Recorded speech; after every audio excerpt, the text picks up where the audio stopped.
Salutations à toutes et à tous. Chinois, il faut vous êtes partout dans le monde entier. Bienvenue dans le magazine Nabino. Bienvenue dans la mission Nabino Bolinga Kamingi. Masolo na peuple congolais. Je me permets les 18. Dans 20 minutes. Merci beaucoup, chargé de programme. Fumuzulu, oya permettre biso to zalawana. Ticha sécurité, les lots toboy va maquiller les belés. Papa les lots bazoua. Information. Président Loba, de cœur avec vous. Donc je salue maman Marie-Claire en passant. Wana Zali Molandina Biso ya Tonga. Vous êtes là. Botika été. Zala les émissions. Natiki o zala les émissions o lelo. Oko comprendre pourquoi petit o lelo. Moi na o le kinanga o lelo aye. Brigitte Kaja Wetu. CP là. Cours d'écran. Bo CP là.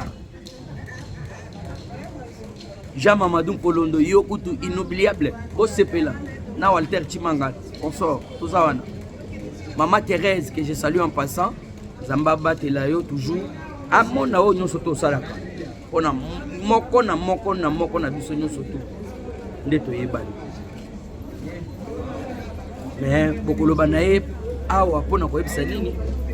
Esengo na zanango, big papa Tchèque Tshisekedi wa Mulumba. Tikelaki mwana nae Félix Antoine Tshisekedi Tshilombo Mbengo Mbenga Mubi tout abako ndoranda nous. Ce n'est pas des sentiments. Fati a gagné Vitumbo na stylo au papa Etienne Tikela e. Papa Etienne, merci les plus vieux. Na monio, merci beaucoup. Toujours dans commentaire au premier linga Gaël. Papa Fulgence, vous êtes tellement belé. Le stylo un papier et gangi monde. Les lobes tamboli partout dans le monde. Et surtout dans Katia Congo. Ah, bomoni Tshisekedi a ébi makambagwa, a commis ko solo na ba rebelle, Tshisekedi a commis tout ce ko solo na ba M23. Bon, moi je suis pas venu pour ça. Nana ena eb sabino diplomatie auto gagner na stylo. La M23 c'est déjà révolu. Bomoni allez bien. Ah, ben, tout ça. Est-ce que vous aurez encore le temps et pardon? Est-ce que vous aurez le temps encourager la diplomatie? Puisque nous avons une victoire diplomatique. Depuis que donc, depuis la RDC, la République démocratique du Congo, depuis la RDC, Totikali Kolonga, 30 ans à travers stylo. Un stylo, un papier. Et Dieu merci, il nous a donné le Fils. Versez mon Biblia et le Bani. Le Fils nous est venu, papa c'est Banganza de beaucoup mater pardon. Vous êtes belé, papa allez ça. Kala la kala au moins na tinde le mbote. Témoin clair lui a chébé. Ah c'est pas des sentiments. Papa avec Mukuna, kala la paix tinde le mbote, kala o de souhait. Jabodi Kambila et Machan. Papa Nangaï, Gédéon Kamana. Un fils nous est donné. Donc,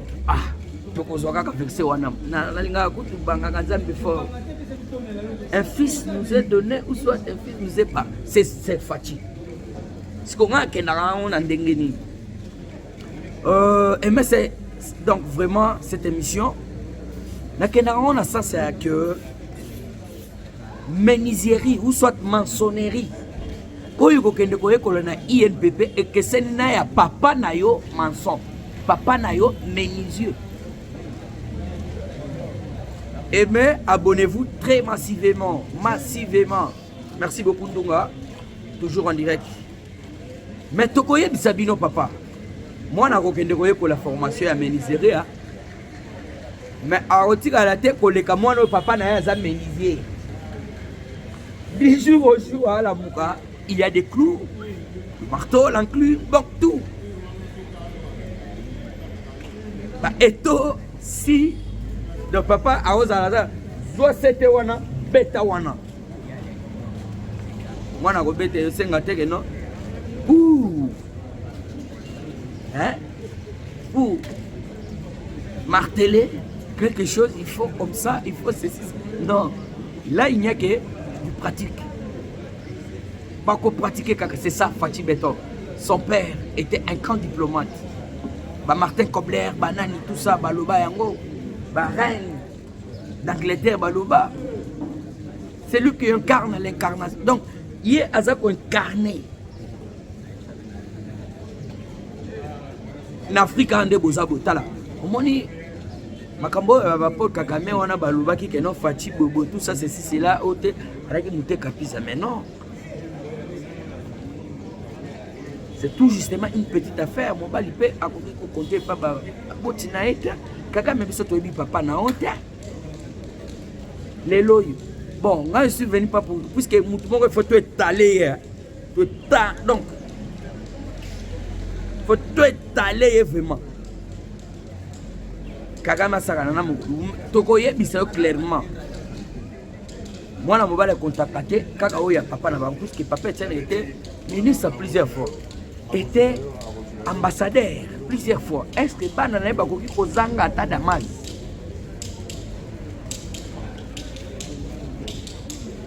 Yo, bino bokimaki, ceux qui n'ont pas de guerre, ceux qui babitou banabino, casser la métier. Parce que place aux Alaki na Ouganda, na moni ba photo publiée, mais aux autres comme c'est des montages, c'est de la vérité. Je m'en fous. Mais yo, koki jamais qu'on donc qu'on se comparer ou soit qu'on se peser. Non, tout ça et tout justement, non. J'ose croire que Kagame fait naé et en gros, moni mutu a commis boma. On doit pas dire bilo balo bilo quand le besoin yo Canada malini tout ça c'est là. Bon comprendre. Fait naé en voilà. Souka naé. Je suis venu tout justement. Tobetama solo ya otoza kobenga dialogue ndenge boko zela menga na yeli wana penda te o wana penda ah tobeta kaka dialogue et je dois tout vous dire dialogue qu'est-ce qui se passe donc veut dire qu'est-ce qui se passe à Mambotali dialogue c'est ainsi que écoute on a ça et là, à titre belé, ça a entamé Kambala Moko par rapport à dialogue. Mais j'aimerais tout justement que le Bélanan Makambouya Union européenne. Oyo, Tomoni, rupture totale. Il y a diplomatie. Entre la Belgique, c'est là où moi je suis très ému. Aimez partager l'émission. Abonnez-vous massivement, n'hésitez pas. J'aimerais vous avoir des noms, donc des millions de combats, des millions de papas et de mamans, donc de mes frères et sœurs. Pour tous ces changeaka. Bande kola la ba bozo benga toko solo ba information pe toko pesa na sepeli makasi bino bo amboiter déjà les pas habiter quoi otira nga charge ngamoko na luka ba mega ngamoko na salle émission ngamoko na monter émission ngamoko na partager sungaka atane loko moko ata j'aime ata o partager kaka ça la ngape bien wana toto bona Bonaventure kozali wana Stéphane Kazadi Pambu to beleli pongi toujours lamuka papa kolala te Stéphane Kazadi Pambu. Et alors voilà maintenant et là on a bandaki koloba nous sommes tous sans ignorer que Belgique est à copéser la carte ya ba pays ebelé à autant donc tout le Union européenne. L'Union européenne qui dit Union européenne, c'est la Belgique. Parce que Belgique, wana, il y a les lots, comment on a relation à Bango et Baby, parce que le président de la République a vendu la République démocratique du Congo partout dans le monde, caché wana. Donc, le chef de l'État a teki caché Nabiso. ya Congo na monde. Et puis aye kotalisa bango que non omoni RDC ali produit moko rare. Produit rare. Mais botala produit rare oyo, qu'est-ce qui se passe? Il y a un étranger, un rebelle, Kaloumane. Maman c'est lui qui s'est gâté, mais il y a beaucoup de bagages à Kassai. Kaloumane a gagné un tangila nungu, tu as gagné un kumbara un tangila nungu. Et bien partager notre mission. Cela veut dire Kamoucha Rwanda, permettez-moi le terme, pour Kakame Makambosa na kati République démocratique du Congo azali ko mériter respecté. Autant de même chose à mon amour, mais non, tout ce qu'il y a, donc il y a sali na kati ya République démocratique, génocide, massacre, tuerie, viol, vol. En compagnie avec quelques Congolais mal intentionnés, des foudrons, des ignares, des charognards, permettez-moi, pour les lobes à Sibir. Belgique a comprendre que oui. Rappelez-vous, le roi Philippe, quand il était venu ici, en République démocratique du Congo, il avait dit que chaque pays respecte leurs limites. Que chaque pays respecte leurs limites. Là, le roi Philippe était venu ici. Que chaque pays voisin de la République démocratique du Congo respecte leurs limites. Rwanda a respecté les limites, n'a été à Moni Bukavu le Kolayaye, à Moni Goma le Kolayaye, puisque le Congo c'était un paradis, il est rebellé. Donc, et voilà, il s'est permis, il y a ça la Congo guerre. Et tout ça, je vous l'avais annoncé déjà. Rwanda toujours un pays agresseur, il y a un pays démocratique du Congo. Voilà maintenant où soit voici la fin. Il y a Bavantu. Puisque le chef de l'État, Fachi Beton, Ali président manipulable. Il en a très bien aujourd'hui. Ma sentiment sur les alliés, je suis fier. Awa au Congo ndambo totala ba ezate mutra mutafanda côté na puisque ezalaki ba biloko ba kotsaki na ba conseil de donc conseil national donc conseil de sécurité ya ba ONU kuna na banini po baluka moyen sikoyo et non te comme ça il a raison et puis na ba appui ya ba Belgique oyo nyonso tous les autres okomi ko lobela que non basali acte moko action moko ya malamu. Le président de la République, pourquoi Togo, moment élégant esprit, et je salue en passant. Oui, maman, le baki. Tant que je serai président, à ta centimètre, mon côté, il y a RDC, Togo, il y a Kabola, mon amour. Nous surtout, on a créé Tchimboun. Nous surtout, on a créé Tchimboun. Quelqu'un me comprend, ah oui, maintenant j'ai un morceau qui a leur photo ça. Papa, basali bapanti, allez. Ravitaillement, basali, rebelle, nabangwana, banini, tout ça, mouvement, et au sous ma casse. Donc, je veux dire, au moment où je vous parle, Fatia et Atali à l'obit. Oh là là. Déjà, on a bêti bombe. Mais bombe, je me suis retardé, et ça va. Bombe, ni le web, Sabino. Bon, ben, c'est que Fatia Tali arrive maintenant. Gaï moi la mobile nazo soutisa yo. Azela ye bangai. Et voilà Kagame a quelque ça l'élection a devenu président.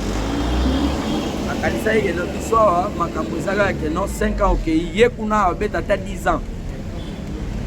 Pour que ça dans 2030 quelque. Donc Abanda Koluka, un président très faible à utiliser, un président faible, Nakata Congo. Le rôle est petit au Canada, mais un petit bonhomme. Papa est qui c'est que descendant Nayo Bazali. Et Fatia Tali, non, nous devons sauver le pays. Et Naïb Sabino, moi, c'est la présidence de la République. Pourquoi? Parce que nous devons conserver les pouvoirs. Les pouvoirs que nous avons en main, les sanguinaires, et Koki Kozonga te pas sanguinaire. Au contraire, nous devons les arrêter, les ligoter et les faire emprisonner pour na mamabe au basala. C'est peut-être aux élayo, batutu ya PPD, il faut pas kangama. Procès ya nano ya babana yo bashadang na bani. Ce sont des faits. Ce sont des faits réels. Oh, Zali Botali fait bango. Alors, Bazali Bato Yoko, na audience Yozonga, pas Kangama. Revenons à notre mouton, parce qu'aujourd'hui nous devons stipuler à Makambuna Dengenayang. Et chers dames et messieurs, chers compatriotes, qu'est-ce que nous devons parler? Tokoloba était Kagame Azuboulou Yeki. L'air Mokonisco a allé à Betty Maman à bombe. Constitution, c'est un peuple congolais. Il faut changer la constitution, il faut changer les minutes, il faut comprendre. Vous êtes souverain. Dans la démocratie, c'est le peuple qui est souverain. Bon, le télévision, il faut top pied bord, makasi, tout ça. On va bago, on va nier. On va dire que Fatih Osoka, le président Moussous Moko, elle aime belle. Donc, assez à Tika. Oh, Tozu Gom, Yazagawa. Tozu Bukavu, Yazagawa. Camille Tetoko Takishasa, Nanga Pea Ucholo Balobi. Oh, notre combat, c'est d'aller jusqu'à Kinshasa. Yagati, Medimito, Okanou, Yabomba.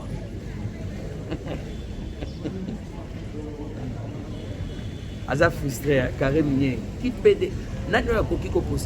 posséder un carré minier dans des façons légales, pas illégales. Mais Nanga, Abimsa Kabila pas posséder un carré minier. Peut-être avant ça va autour je sais pas. Il est frustré et alors il est allé rejoindre d'ici mois. Ils ont fait un mouvement parce que d'ici mois on a la bouna.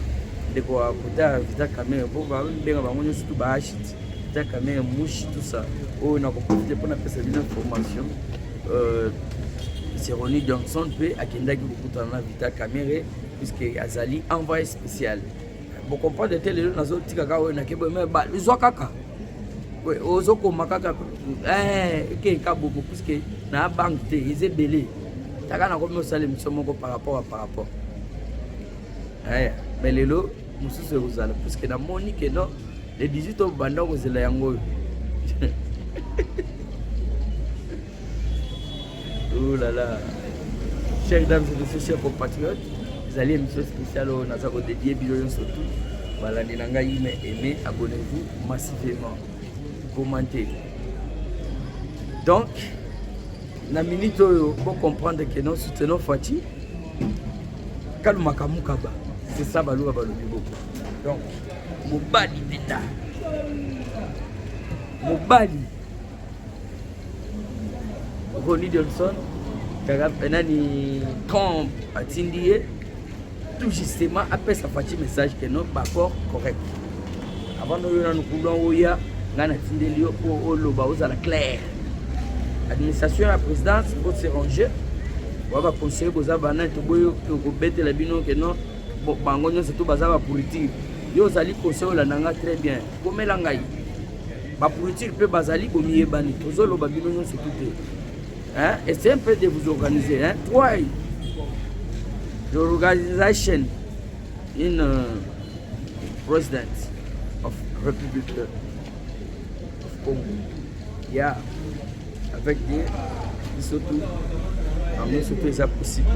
Et voilà, chers dames et messieurs, Ronnie Johnson dans le bas est très clair.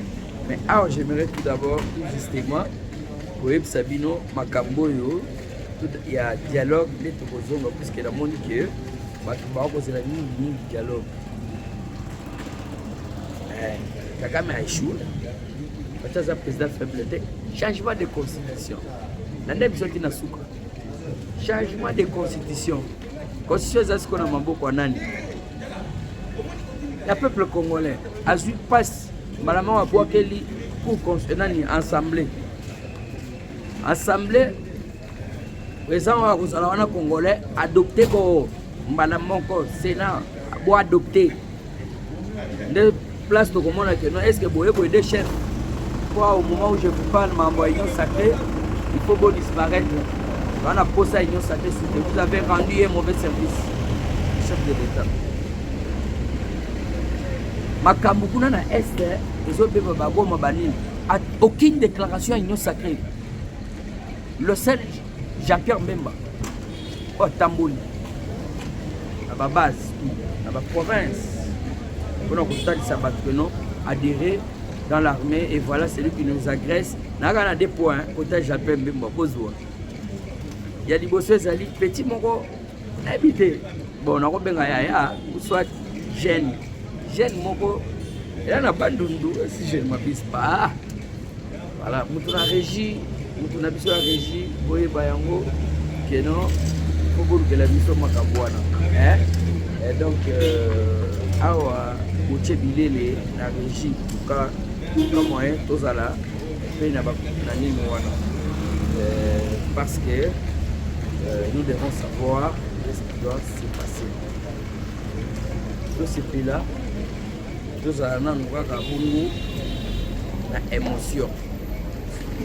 Parce que mokonzi ya mboka azali mokonzi oyo aye kolongola Congo na se mpona komatisa Congo. Kozwa Congo kopesa yango valeur. Kozwa Congo kopesa yango valeur.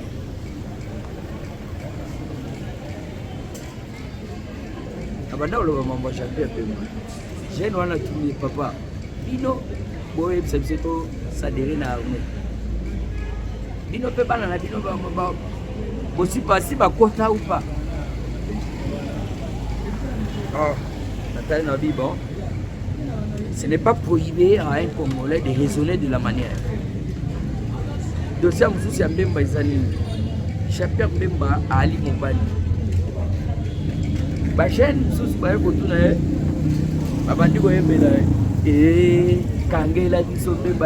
je crois que les vidéos tozanango mais tout type tellement que biso donc on sait la bino pose à l'endé ba ebele ndeko banda ko permettre biso que c'est ekanga ba fort au mona bandeli sous chaîne au mona et pour la bolingo Congo boyoka kangela biso Kabila et là c'est pour tous ceux qui se demandent Kabila ba okanga Kabila parce que même ba tebe ba jeune voilà kangela biso parce que mutongo bo tanga Congo na za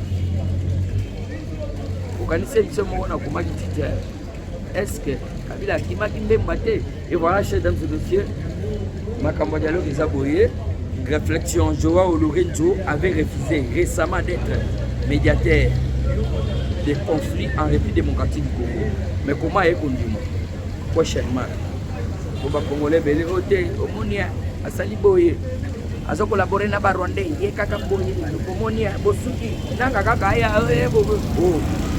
un Congolais qui peut parler tout ça sans toutefois tourner la langue, même cette fois, comme le dit la Bible de Dieu, la Sainte Bible. Oh, Joao Lorenzo Aboya qui pour Kalaté n'a été soit de Angleterre, les Union africaine. Parce que le dossier Zali qui hier, Aboya qui déjà, à mon avis, a béni ça qui fait le béton, là, quand même beaucoup de temps. Récemment là, ils ont déjà 1 mois, 2 mois. Au moment où Félix a quitté Angola, il y a des pigeons voyageurs. Oh, ça n'a pas de Bengamu, tout tabac qu'on doit andami. Monde, Madjami, Trump a dit n'a vu le Mogonzazo qui a signé. Ronnie Johnson a lobby que non, Tozo Yakuna Poto Tchab entreprise. To Lingate que non, vous avez ça là. Et puis tu as par tous les moyens, sécurité contre la carte à Goma. Mais toi, tu es à Goma. Eh! Zamba zana sima na biso. Donc faut comprendre que non, biloko wana na lobaki yango na boyi ko sala au prophète de malheur ou soit non, je l'avais dit. C'est ton numéro dialogue ba yakasi. Et le commis que non, ba sanctionner ba Rwandais, bino bomoni que non, autre royal juste. Donc veut dire M23 ce ne sont pas des Congolais bazali ba Rwandais oyo bazo sala ba bafi, baza ko soutenir ba Rwandais ou baza ko appuyer ba radi pour baya. Et donc chers dames et messieurs, vous comprenez que non, le 18, vous allez à l'aise, le monter à Malonga et au Lekaboutan. Banyanga la 4 on a ba boy, et non, ba sanctionner ba na bango. Je profite pour vous signaler que non, Rwanda a sanctionné pour les lobbies, parce qu'il faut sanctionner l'entreprise ya Kagame. Entreprise wana tokoki sabino kombo yango na miso biso ekolanda puisque na ye na lombangu po kaka na pesa depuis lobby kaka émission moko dimanche tosali te à cause ya badifficulté moko mais Zambé à liboso avec Dieu tokosala mama nyonso tout tokospérer kaka na ye c'est pourquoi na ye na lombangu mais tokozela bino kombo ya entreprise ya société wana mosala nango ezalaki soki oyebi mpe yango komelanga kaka mpe mbala moko awa napesa baninga nakomela bango baninga. Alors dossier ezali que société wana ebandaki koyiba minere nde omoni bomi bandeko na biso nde bazalaki ke non boma congolais remplacer rwandais nde bazosala kuna torture mambo bukavu banini. Je ne sais pas comment en parler puisque c'est un tas des informations pour Nazalai Nango. Alors, la société Wana, les bazoya naba or, il a traité à raffiner, à tirer made in Rwanda, allez, à tirer en gros pas Union européenne. Donc l'Union européenne, il faut comprendre dans la cima, dans le sous-continent, ça arrive à minérer, quand il y a eu démocratique, le mot volé. Après, Fatih Assala, donc, à la Kisabatien, surtout il y a un produit RDC. C'est ainsi que non, au moni petit récoti, c'est pourquoi on vous rappelle encore que Fatih Azali Mutoyo Yakosakanate Nandenga diplomatie. Enfin, l'Union européenne.